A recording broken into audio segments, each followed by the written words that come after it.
Welcome to the How to Make This Dice Tower episode, based on episode 59 of Paint to Life. I'm going to go through how I made this double-exited dice tower.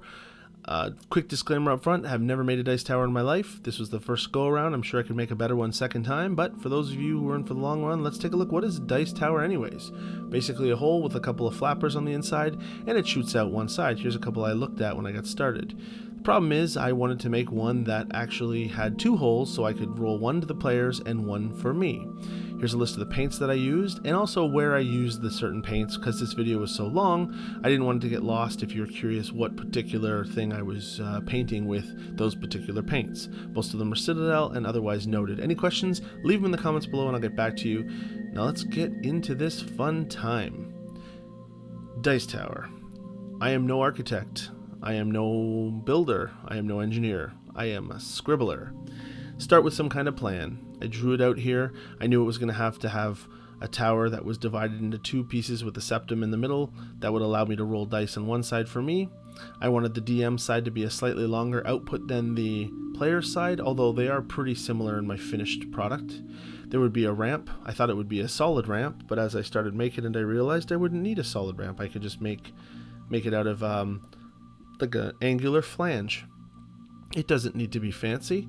You can see how the dice would go boop, boop, boop, in off the wall and out the ramp. And there's a side view for myself.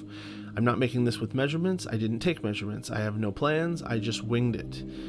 It gives the tower a pretty good look, and I think if I was to make more of these, I would probably make some kind of standard, especially if you were going to make one and sell them on Etsy. Or, make them for your friends. But to start with, I was going to make the entire thing out of XPS foam, which I have a lot of experience with. But the guts of it doesn't need to be XPS. In fact, this foam core board you can get at the dollar store for $1 a sheet. It has great properties in that it's stiff. It's like an XPS core with a Bristol board front and back. As you can see, I did, as much as I say I don't have measurements, I cut off that piece which was bent. It looks like I counted squares here to make them consistent. Each square is an inch, so I wanted a total of, whatever that is, that's the base piece. And again, you can decide how you want to make it, how big you want to make it, and do that with your doodle pad rather than in here. But having a cutting mat certainly helps for cutting these pieces. And also you can use different kinds of equipment, but you can make this on the cheap too, because this foam core is inexpensive, a ruler, and an X-Acto knife, and you have everything you need to make the guts. We'll just use the XPS bricks to decorate the outside. But at its bare minimum, these components right here will make you a tower, as I put in my preview picture, which I'll put right here as well. You can see that alone would be an acceptable dice tower, albeit not very sexy. And we're all about the sex appeal at Paint to Life. Hot glue gun? You bet. Instantaneous bond. I do firm it up with some toothpicks later, which I'll show you, but for assembling this thing and testing it out, hot glue is perfect because the insides of this aren't going to be exposed anyways.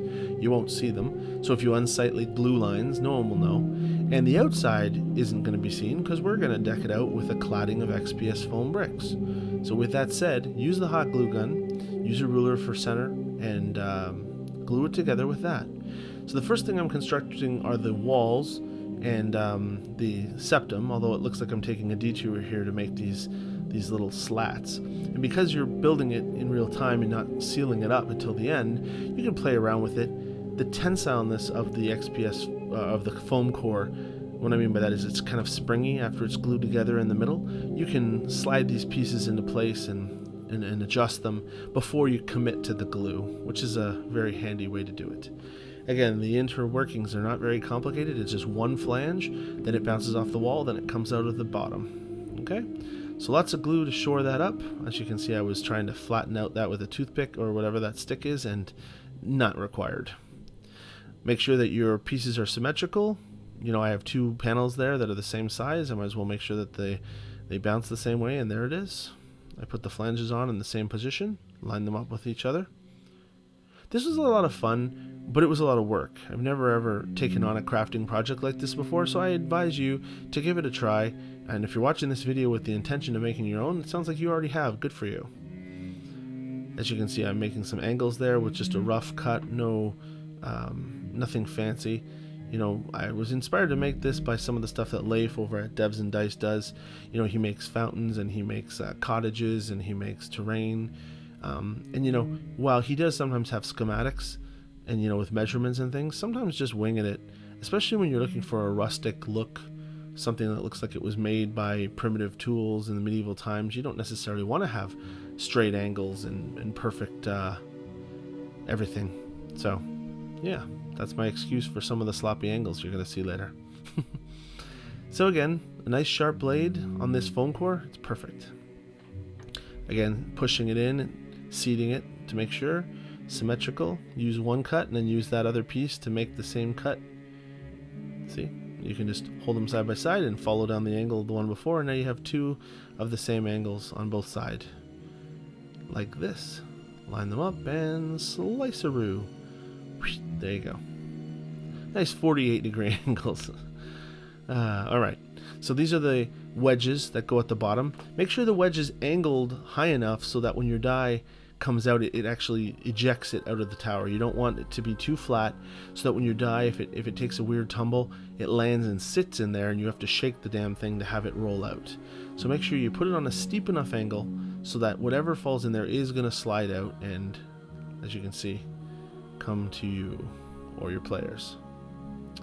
So this is the XPS foam that's going to clad this device. This thing I'm using is called the PROXXON foam cutter. I've used these things before. I'm sorry, this is the PROXXON hot wire cutter. I saw Leif at Devs and Dice, as well as Jeremy at Black Magic Craft, use this machine. It's about 130 Canadian at Home Depot. You can see I'm ripping them into strips, and then once you rip them into strips, you can just make nice cuts like this. Now I do have hot wire hand tools, which I still use in this video, but to cut out this number of bricks, I mean, using a hot wire hand tool to make bricks is great when you only need to make, you know, 20 for a floor, or an Umber Hulk busting through a wall like I've done in Paint to Life. But when I think there was over 800 bricks in this finished thing. So you're definitely going to want to have this kind of table cutter. You can do it by hand though, so don't think that you can't. But if you have the extra income and you can afford to get one of these, and you're a fan of minis and making bases, then I would strongly suggest this purchase. Of course, it wasn't one of the first purchases I made. As you can see, I've broken my wire here, and I'm fixing it on camera, although this is not going to be a video on how to work this machine or fix it, so you can find great resources on the web for that. Now, when these are all cut, this is a quick video, but see, they go into this bucket full of rocks, and that's when they get shook around to get smoothed out. Now, this is a pokey tool from Reaper Bones. I never know what a pokey tool was for until this project. It's basically just like a big thick pin with a skull on the end. See, I freeze framed it here. You get to paint the skull. That's fun. And what I do with it now to assemble this permanently, instead of using glue, is I stick through with the pokey tool on the angles, and then I follow it with a toothpick, almost like a dowel. If you ever bought anything from IKEA, you know exactly what I'm talking about. So you set it, use the pokey tool to stick it. Now, you can have to buy a pokey tool. I mean, it was like $2, but you get the idea. Any type of big sewing needle will work. Something big enough that when you poke it through, make sure you don't bust out the side, and then you chase it with the toothpick. Now, I could have pushed those toothpicks in a little further, but you don't really need to. You could also glue the toothpicks as you're poking them in, but I didn't, and it worked just fine. Because you got to imagine, look at all those contact points, and you're going in at least an inch with that wooden dowel action. It's tight, it's perfect. It lets you adjust if it's a little out of sorts, and that's what I've done. Now, when you take them off, use clippers to snip off the ends, but hang on to the loose piece, because trust me, those things are under pressure, and when they snip, they go flying. So you don't want to get hit in the eye. Wear some eye protection. Alright, so now I'm just lining up this top piece. I'm going to measure out where I need to cut it for the top, and that's what I'm getting ready to do. Size fit, looks good, time to make some holes. Now, in order to make these holes, first I need to find the center line. Now, this is taking me back to old, I don't remember, something in school, maybe art. So find the center and then make an X. That tells me the center of each section of that place. Now I'm going to draw a line through the center piece, from the center. Oh, I hope this is making sense. You can see what I'm doing. It looks like a star, but what I'm doing is I'm finding the y-axis and the x-axis, and if I take a look at that shape that I've drawn there and then draw boundaries around it, what I've got is the exact center of both sides of the top, and I can then use those lines to draw, and I want like a 1-inch perimeter around the whole thing, right? And now I can just cut just the exact center pieces out. Now I'm going to suggest you rewind that and listen to that last minute again, because I know it didn't make much sense. I don't know how I could do it any better other than watching what I did there and how I drew those, but look at that finished piece. 2 concentric rectangles on each side for my dump holes, okay? So now again, with the Pokey tool, we're going to set this in place. And as I said at the beginning, if you want to make a cheap dice tower, I'm almost done. Look at it. It's not designed or painted. You could spray paint it, which I'm going to prime later. But you have it right here in its undecorated form. Okay? Oh yeah, look at that. Nice still. You'd make a lip around each side, but that's the general basic construction of the core of this dice tower. Now you can see it's black in this scene because I've Chaos Black primed it, and now I'm making these little teeny bricks. So again, I don't know the dimensions, although I kept them consistent. These were the bigger bricks. I had big bricks and little square bricks. Come up with a couple different sizes of bricks for consistency, but you're still going to have a little bit of weird ones in there. I make sure I had a brick going, we'll see what I'm doing here. I'm kind of, so there's a lengthwise brick, and the one on top goes lengthwise in the other direction.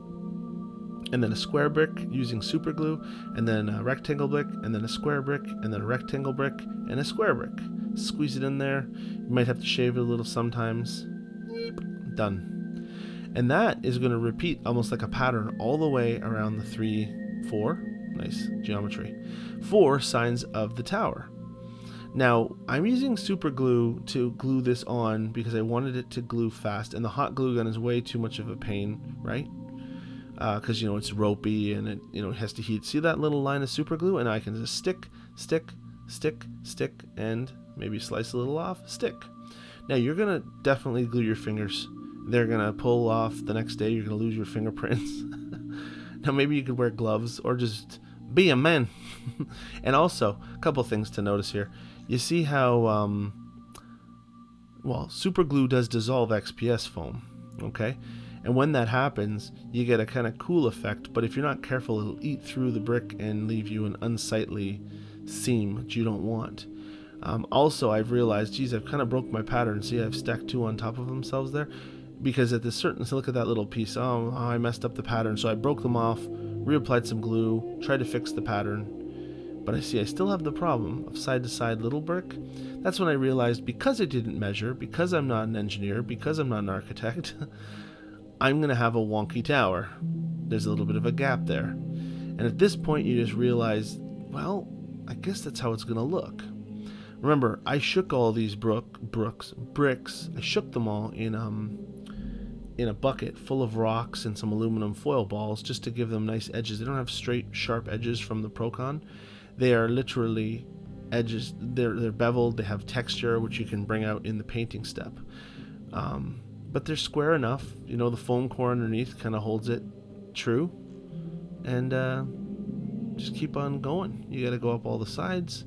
I don't really have a better way to tell you to do this other than have fun with it, If you're making something that has to be perfect, then I'd suggest measurements. See that brick? It was really tiny, and I have to go around, and I did each side at a time. And now the 2 sides that have the exit area of the dice tower, they had a little bit more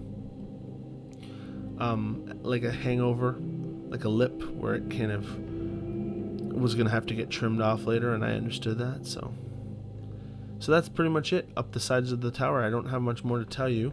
Make sure you're level. Once in a while, check to make sure you're not creeping too far to the left or the right, because you don't want to get to the top and realize that your tower is out by 1/2 inch, because now you have to slice off the overhang and it'll look really weird. So mine was slightly off on one corner, but I was happy with it regardless. And those gaps, geez, I can fill those with foam. I can put ivy in there.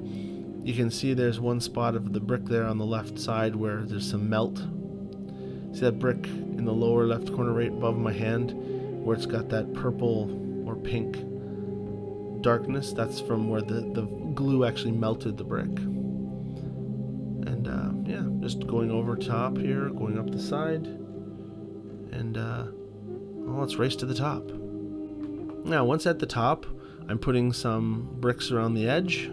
Specifically, they're a little bit higher, and I tested that by getting up to the top first so I could see if I needed to adjust the height, because this is just high enough that I could put a floor layer of bricks on the top there and still be flush with my walls. So that's good. The top of this tower just started to get interesting. I'd been using lots of bricks. I'll tell you, in a project like this, you'll always need more bricks. You should just spend your PROXXON, cut lots of them out. Look at that little teeny slit brick. By this point, I realized that whatever was making this tower for its master, see, had to cut little teeny pieces. That's okay. Wouldn't happen if you were to measure it. And you can also see here how it's not quite plumb. My wall is sticking out a little bit further than my wall that at the joint there. See the sunken bricks at the edge? That's because I was drifting. As I got higher up the tower, my wall was slightly leaning to the left, moving further to the left than it should have been. So when I got to the top, you had those sunken bricks. But again, once it's all painted, that's all right. Just have fun with it. Now I'm going to put down the floor. This is cool. You know, I decide, okay, and I'll just brick. I don't want to make them lengthwise. I'll put the squares there all the way down, right? And then the big rectangle bricks up the center. Apologize for the camera work. This was pretty tricky to film. You can imagine it's very tall. It's about 14 inches tall. It's very close to my camera rigging.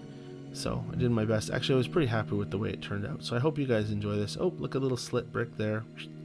Done. And then the big rectangles across the middle. And at this point, I have, for what it's worth, a finished tower. Some crooked teeth. Wonk wonk. So, what to do now? Well, let's go down below. Now, this was a bit of trial and error, and a couple of tips. One, see the paper towel under my work? That's because I have this brand new cutting pad that I bought for the channel after my undead dragon for the Dark Lord of Walker's Landing. I had used my airbrush and spray painted a bronze color right on my mat under my model, and big deal, right? It's a cutting mat. It should get dirty, except that the bronze was so shiny that it reflected the light from the production back up into the camera and caused this big light spot. So I get this brand new cutting mat that's under there, as you can see, and I got glue on it.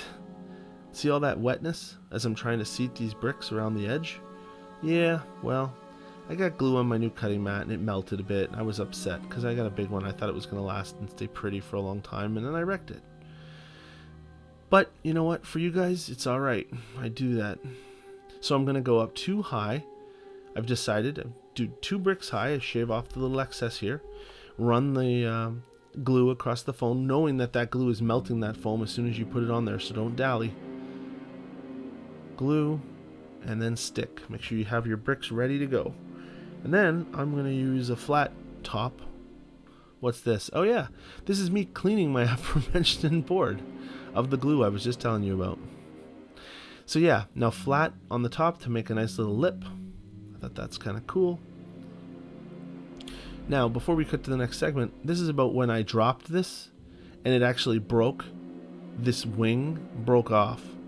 And that's when I realized I need more support than just the glue and the foam. Now, I know I'm going to wash this in Jeremy's special black magic goop later, but it needed some more support, like the toothpicks, which we're going to get into next. See how I've got those walls of bricks pegged with toothpicks down and toothpicks up? So anywhere where there was a connection, I used the toothpicks.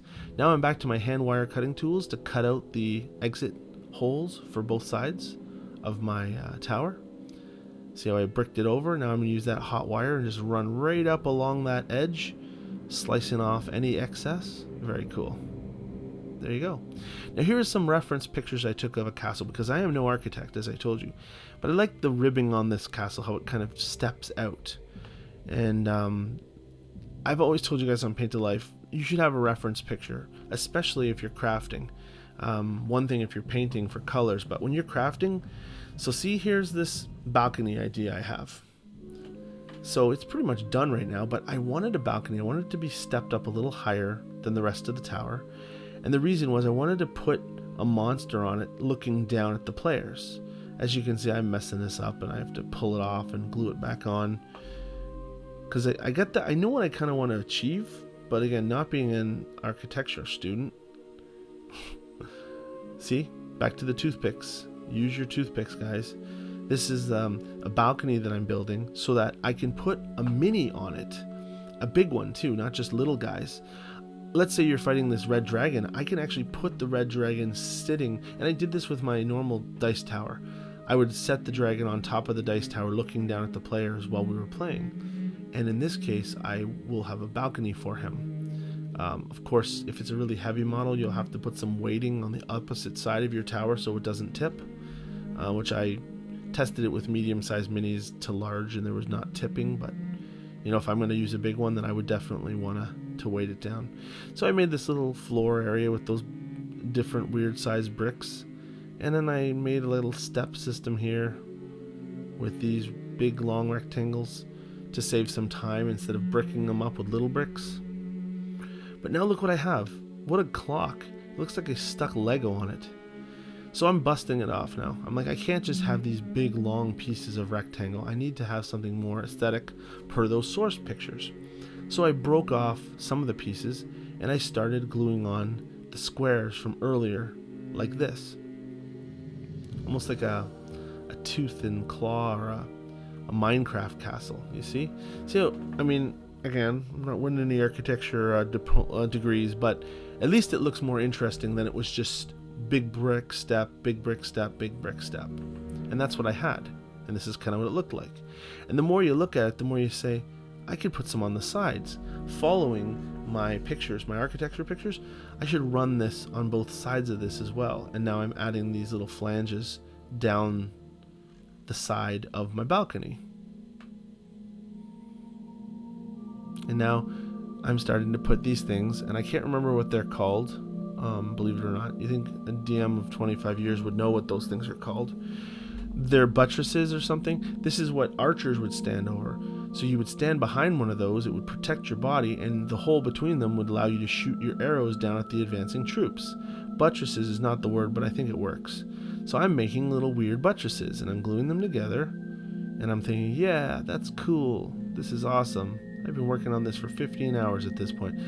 Now, quick side note, this whole project from start to finish probably took me about 30 hours. But remember, I was super rookie blue. I didn't know what the hell I was doing, and I didn't really plan. I kind of did it on the fly. So then I'm like, well, these buttresses look kind of silly. They need a little more support, or I'm going to break them off. So I tried to put something in the front. Then I realized if I follow my pattern, I'm going to also run out of room. So then I'm shuffling them around, breaking them off, putting them back up. This is the pay-as-you-go moment here, you guys. Maybe I won't double them. Yeah, that's right. I'm going to singular them. And unfortunately, it's out of the frame. But yeah, that's what I'll do. I'll put one buttress to one of these little overlay things. We'll see it here. See, one there and one there. I'll glue them on like teeth. Beep. And then I'll put one in front and one in front. Yeah, that looks cool. And I'll do them on this side too. 1, 2, 3. Whoop, whoop, whoop. Look at them tipping over and rolling down my dice tower. There we go. And that one looks a little bit wider than it should be, but that's okay. So at this point in the project, I looked at it and I said, this looks horrible. I mean, I like the concept, I like the double edge, but what are we going to do here to make this a little more interesting? Well, let's continue the buttresses out over top of this balcony we made, and maybe that'll make it look better, because right now it looks like a meth head with no teeth, with a bunch of like gaps everywhere. And I'm about to find that out when I finish this. See how these, I just broke one off, and I'm like, oh, this sucks. So what are we going to do about this? Well, let's first seal it. Maybe that'll stop them from breaking. So this is the black craft paint mixed with Mod Podge, a little bit of water, which was not necessary. I would not recommend the water. What we're doing here is we're making Jeremy from Black Magic Crafts Black Magic Potion, and basically Mod Podge, as I've told you guys before, is glue. It's just liquidy, and the black paint is like a primer, and I put that shit on everything. I coat it real good, get it in those cracks. Unlike the crazy glue, it won't cause the bricks to melt. They're gonna seal all these things, and I kind of liken it to I told my kids, because my family had this thing around my house for a couple of weeks while I built it, in this black form, and they thought it looked absolutely atrocious, which it did. But I kind of liken it to a Dairy Queen dipped cone. You guys ever have one of those? You get the Dairy Queen swirly and they dip it in the butterscotch or the chocolate, and it comes out like with the shell of chocolate or butterscotch. That's exactly what this thing does. It dries like a shell. It goes in. You want to apply it thin because you don't want to lose. Remember, I textured all those bricks already using that tumbler, the rocks, and the aluminum foil.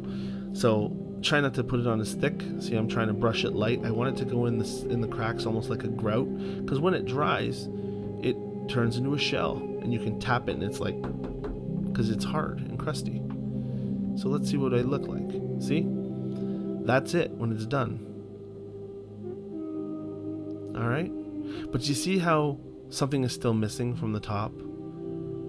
So that's when angles came to mind. You know, thinking back to my source pictures, well, Mike, those were cool. They had these like meth head buttresses like you have, but they had angular pieces. So I put my PROXXON on a 45-degree angle, and I started cutting some of the small square bricks into these little 45-degree angle bricks and started applying them to various things. And that started to look good. You see how you take those steps and turn them into teeth looking, and these little pink eraser heads, as my wife said they look like, but they closed off the blockiness of it by using the angles. You can see down at the bottom where the tray comes out. I've also got a couple put, and it's great that they're all pink in these pictures. You can clearly see the add-ons. And I know that there's some weird cuts out still. That's coming later, but those are just pictures I wanted to show you. Now I wanted to have a door to this tower, so I made some little bricks, and I prepared to create... Oh, I got glue on my table. So this is a big brick with little bricks. Wipe that glue off, Atank. Yeah, so these are the steps leading up to the tower door.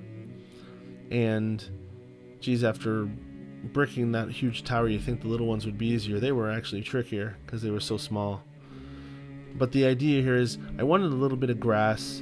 I wanted a little bit of...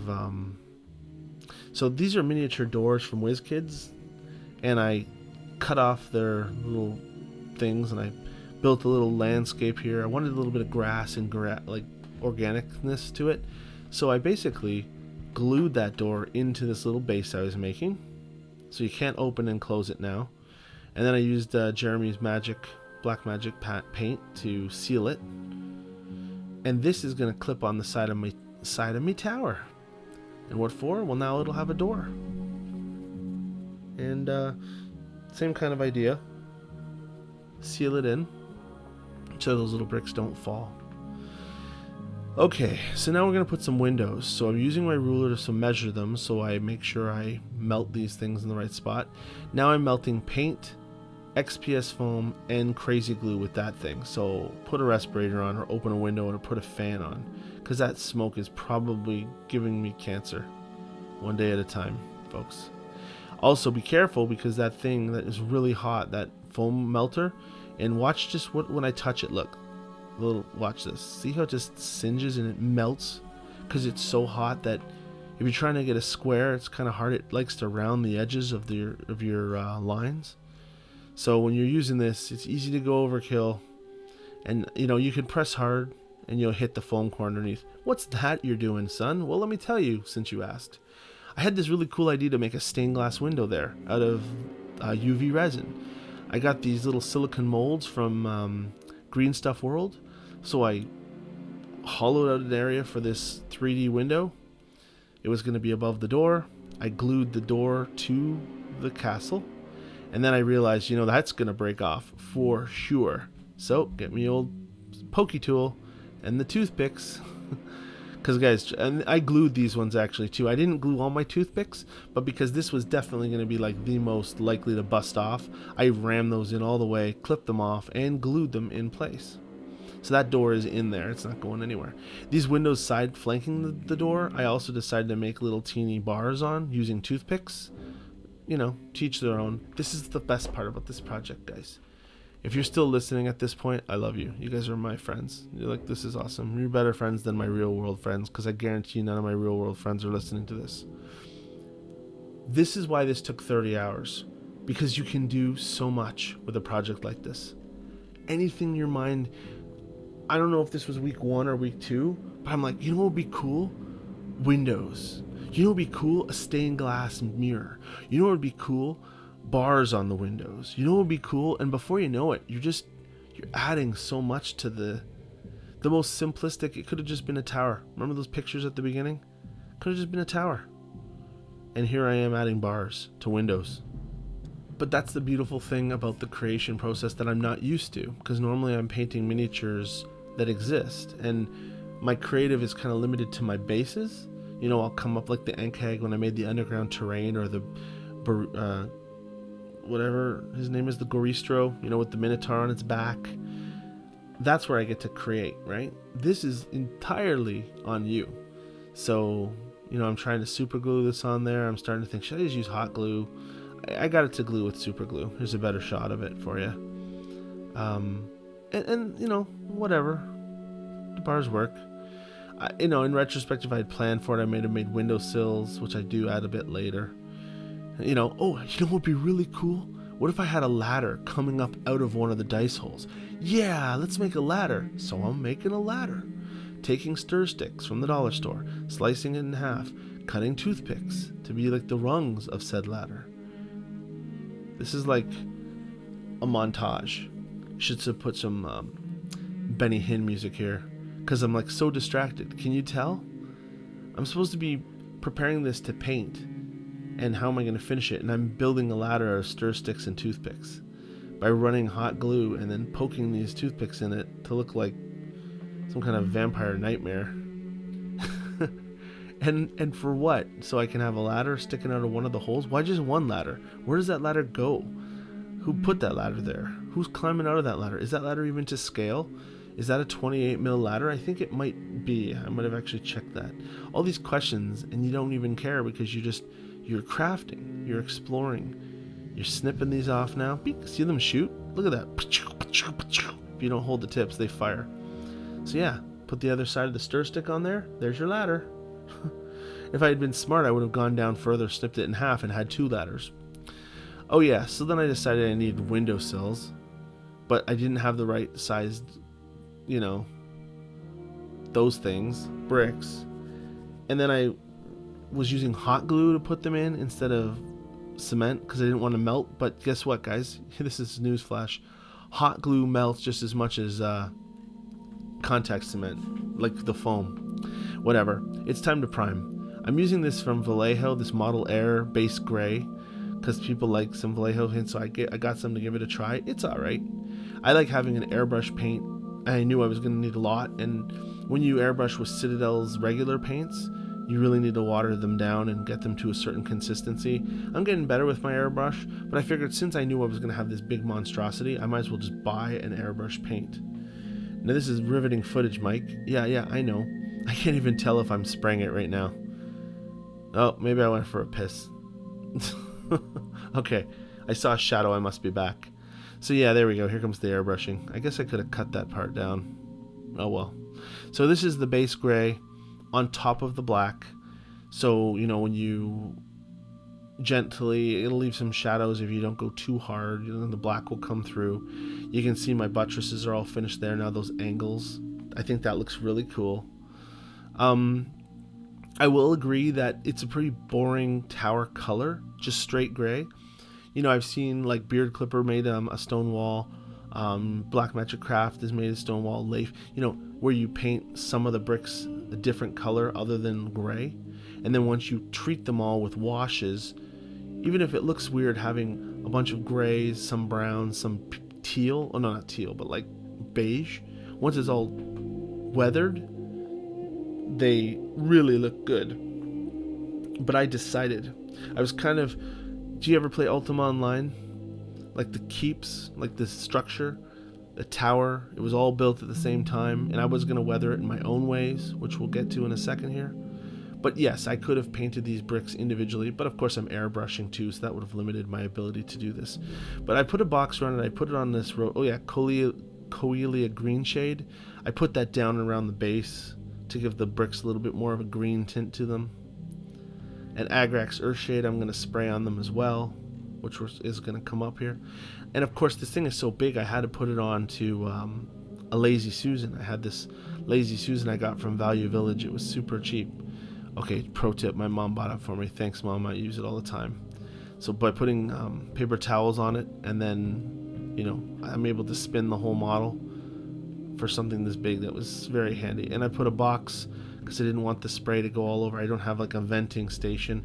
I just have a fan and the window is open. So yeah, there it is. It's getting primed. It's getting more and more gray.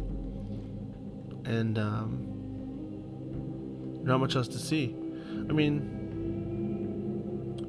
for those of you who have an airbrush, just keep going light. You know, don't go too heavy and have it dripping down. You know, you want to keep going light upon light upon light, because the black underneath will show through and make it look more natural. I think it looks pretty natural already, just being one color gray on top of that black, because there's some areas that have a little more gray than others. So there's my windowsills around those derpy little windows, but yeah, no, it's good. And sometimes you gotta stop and move ahead because you'll just paint forever. Okay, what are we doing here with Milliput, Mike? Oh yeah, that's right. So remember that idea I had for the stained glass window? So I had this resin puck, and I tried to put it into the set, like where it was gonna go, but because the melting foam tool opened up the hole so gregariously, I was unable to control it. I needed to make this ring to fit in it so I could reclaim the roundness of it, because it's not very round. You see how big that hole was? So I needed something that I could put in there to kind of bring back the edge, and this is what I decided to do. Put a tube around, you know, gummy worm of Milliput inside there. See my disc? This is my stained glass window. It's kind of cloudy. I said, well, that'll seat it at least, and then I can paint it with, you know, gold, I guess. But I don't know. The puck got cloudy instead of being clear. I'm not very good with UV resin. I have just started working with it, so I'm kind of like regretting my idea of the stained glass. But I said, well, let's put it in there anyways, and at least then I can seat it in place. Now some dry brushing. Dawnstone. We already have gray on top of black. We're going to put some Dawnstone on to get the lighter hues, and some of the textures of each of the bricks, the scratches and whatnot, are going to come out when I dry brush with this. It's a big project to dry brush. I'm using Longbeard gray as well with this makeup brush from Walmart for $1.50. It's just super smooth, especially on the edges with the Longbeard gray, because I want it to clip and highlight the stone edges. See? Alright, now some Eshin gray. That Milliput ring has dried, so I'm going to paint it to look like stone. Yeah, right. But, you know, you never know till you try. And even if that thing had ended up being a hole there, who cares, right? The dice tower is awesome. I'm happy. Could have put a nest in there, some birds. Get creative. Don't let accidents get you down. Think of Bob Ross, happy accidents. Oh yeah, so I wanted to have some like water damage, so I used Null Oil to freehand. I used Null Oil and Agaric's Earthshade actually. I wanted these windows to look like they had been dripping. Not that there's like water pouring out of them, but there's just like water damage on the brick from hundreds of years where these windows have had water seep down them and run. Agaric's Earthshade on the shelves. And pardon me, Null Oil for the darker stuff. Null Oil is pretty unforgiving. It goes on black. So if you want to be subtle, use the Agaric's Earthshade. So now we're putting MOURNFANG brown on this door. Now I could have painted it before I put it on the tower. True. Because remember, the door came right off. But there's something to be said about painting something in its finished spot. Like, look at how the door itself has already been painted and dry brushed. See, like the stones that run around to the top with the keystone. Iron Warriors is the metal color. It's, you know, that dark gray metallic that I use for the edge of the door. And as long as you take your time and you're gentle so that you don't clip anything else, you'll be fine. And then Agrex Earthshade on top of that, all to bring it down into the color palette that we want. I use a lighter color on those rivets later and the door handle with the Stormhost Silver. Oh right, so my UV resin. So this is my puck. This is one of my attempts at the puck. So using the UV flashlight, there was the hole that I made that we saw earlier that I've already filled in with this. There was my stained glass idea. Would have looked pretty cool. Didn't look pretty cool. So instead, I printed the Dungeons and Dragons logo on red, like with a laser printer, and then I glued it inside the puck. Okay? So I just used water to soak the paper, and then some glue on the inside, like with a glue stick, and I pressed it against the inside of the UV resin puck that I made. And then I used some green stuff to make this worm using rubbing alcohol, thanks to Raquel at RockRex, who showed me how to, you know, smooth out fingerprints using rubbing alcohol when you're sculpting with green stuff. So yeah, just smooth out your fingerprints. That will cure overnight. And now it has a kind of a button look to it.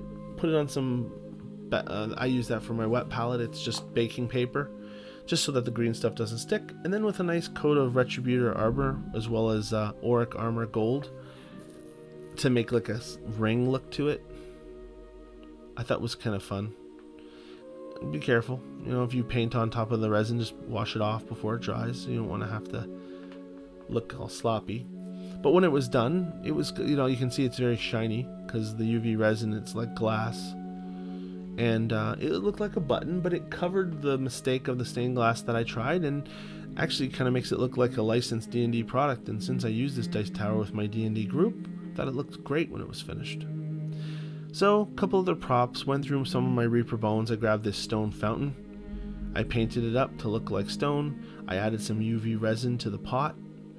Nuke it! And then I have some gargoyle pillar toppers. 4 of them. I have like 10 that came in Reaper Bones 4, I think. I'm putting them in front of these little flange things after they were painted to look like stone. Some braziers at the top, the one on the left I used. This is a painting video of painting that. I probably could have cut this, but hey, more time together. Iron Warriors again for the dark iron steel look.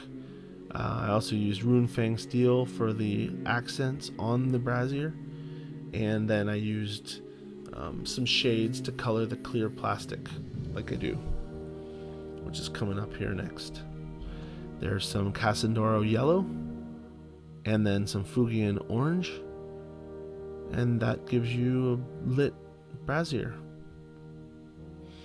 Also, I painted 2 ballistas that I had from WizKids. I didn't record myself painting them, but they're done and they're on the top. Now it's time to put some red felt. So I went to Michael's and I grabbed some red felt. A sheet was like $4. I'm roping all over kinds of glue here, and panicking because the hot glue is drying, and I pressed down as hard as I can to get this red felt on the bottom. Then I put this back down and use my X-Acto knife to cut and trim the felt around the base. Now I'm also going to affix some red felt onto the dice trays just to soften the sound of the dice rolling, which is a great and effective way. So I measured and I trimmed and cut this piece so it would go up there, and using Mod Podge, my knife to kind of tug and pull. It's like laying carpet in real world. Yeah, there's the red felt dice tray, and it goes up inside to cover that ramp at the bottom. Again, I messed up a couple of these, but felt wasn't the most expensive thing. So some tasty white glue. So I wanted some ivy rocking on the front of this thing. So I've done this trick before, especially if I can be candid. I was trying to cover those bars in the windows because they didn't look that great. I didn't have a frame around them, so I wanted them to kind of be covered. So using dried moss, I saturated in glue, and then I use, so you can see how wet it looks, and then I use these green leaves from leaf litter from Green Stuff World, green and brown. I drop them on, and I use these little silicone tools, which are great, by the way. If you don't have a tool like that, what I'm using right now, it's got a silicone tip on it. It's for sculpting, but it's also great to work with glue because, of course, the glue doesn't stick to it. So here I am pushing the leaves around, and I'm going to do it on the other side as well. So I start with kind of an outline of where the vines are going to go, and I take individual pieces of the moss. You can see that, and it's really dry and it fights you. But if you saturate it in the glue and soak it, it gets soggy, soaks it up, and then you can position it differently. So the first thing I do when making ivy is I start with these legs of moss as like the plant itself. And then again, using those spring leaf litters as the leaves of the ivy is a cool way of doing it. This is the back side of the tower. You can see the base felt. One thing I want to mention, the felt, you saw me glue it on the bottom. All the way around the edge, the felt was coming off. So I used white glue, just like you would in school. I peeled the felt back.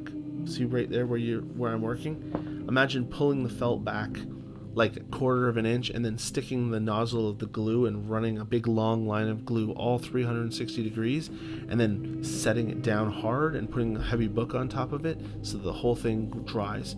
I would definitely recommend putting felt on the bottom, because if you're playing D&D on a table, you want this thing to slide gently and not scratch the table. Not that it's, I know it's only foam, but you know, it'll sound like when you're moving it around. When the felt's on there, it's so profesh. And you get thick felt too. Don't get dollar store felt that's cheap and see through. If you hold it up to light, the sun comes through it. That felt was probably $6 for like 18 inches, but you can see how thick it is. It looks like a pool table for heaven's sakes, right?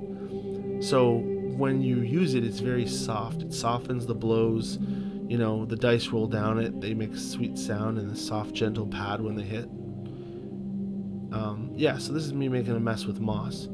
You got to do this though, and you're going to spend a couple days on it, so don't rush it, because once it soaks up all that glue, it'll dry, but then parts of it will peel, like lift up. You'll want to push them down and glue them back on again.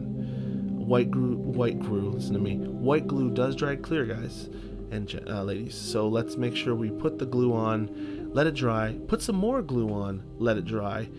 That way, you know, you don't have this thing shedding at the table every time you bring it out. Now there are some spray-on adhesives like Gorilla Glue. Just be careful. Now I know this thing has been treated all to hell with the Dairy Queen Black Magic Craft glue coating, but you know accelerants from some of those cans can eat XPS foam, and the last thing I would want to do is be in the 25-hour mark of this project like I am here, spray something on it which would cause the thing to get like bubbly and eaten, right? See the little big mess of moss that I'm working with, but that's okay. It was totally worth it, because when this dries, I love the finished result of this ivy. And then, oh look, I found some sticks inside. Use those too. Don't just use the greenage. See, lots of this. Now this is just PVA glue watered down, maybe like 60% glue, 40% water, just so it can go out, or maybe a drop of alcohol just to break the consistency. Now this is the next day. It's dried, and I'm putting, this is straight glue now. It's not cut with water. I'm putting straight glue dabs so that when I shuffle these leaves on there, you know, a couple leaves per will hit those little dots and they'll stick on there nice and firm. That's what I'm doing. And there they go. You can put them individually if you really want, but that's a lot of work. I like to do this, and then I'll get the other color leaf and I'll scatter some of the brown ones on there too. See? And then I just turn the whole thing upside down and tap, tap, tap, and the rest will fall off, and Bob's your uncle. I think we're done. That was a lot of talking. I put torches from WizKids there. You can see beside the door with a little bit of OSL lighting with the PALESUN dry brushing to try and make the torch effect. The same on top with the brazier where it is. You can see the yellow light around it, and the fountain. I used a little bit of realistic water to make a rope connecting the fountain top. But here's what it looks like from the DM's point of view. I can drop my dice into it and they come out my side. That's what it looks like from the player's point of view. If I want them to see the results of the roll, I drop it on their side. Here's a couple minis, Gavin Knight and Octavia from episodes whatever of Paint to Life on top. There's the fountain, the ballistas pointing. So there's the platform. I thought that was fun. Here's what it looks like with some ghostly clear dice there. The little gargoyles. There's my finished D&D symbol. These are all the extra pictures, by the way, I didn't use in my finished video. There's a beholder. I put, again, it got heavy enough that you could put a medium-sized to large creature up there without worrying about it tipping. But you could also, because the door, you know, on the other side offset faces that, you could also put some washers, glue them to the bottom under the door, and that would help weight the thing down. But I love this. This was a lot of fun. The ivy looks so sick up close like this, and it covers those hideous windows. And there's a, looks like a happy, looks like a smiley face with his tongue out. So that was a lot of talking, the longest one of these ever. But if you had it on while you were crafting, good for you. If you have any questions, leave them in the comments below. I think this is a really cool idea, and I think more people are going to start to do this, because having a dice tower with 2 exit holes is something that's probably underrated. But as a dungeon master, if you haven't tried it, I suggest you give it a try. Even if you make a basic one without all this fanfare, you'll still be happy with having the ability to roll for yourself and roll for your players without having to turn the whole thing around. Anyways, thank you for visiting me tonight. I'm GM Atank. I hope you enjoyed it. Please leave a comment below if you did, and I will see you guys next time. Wash your hands, people.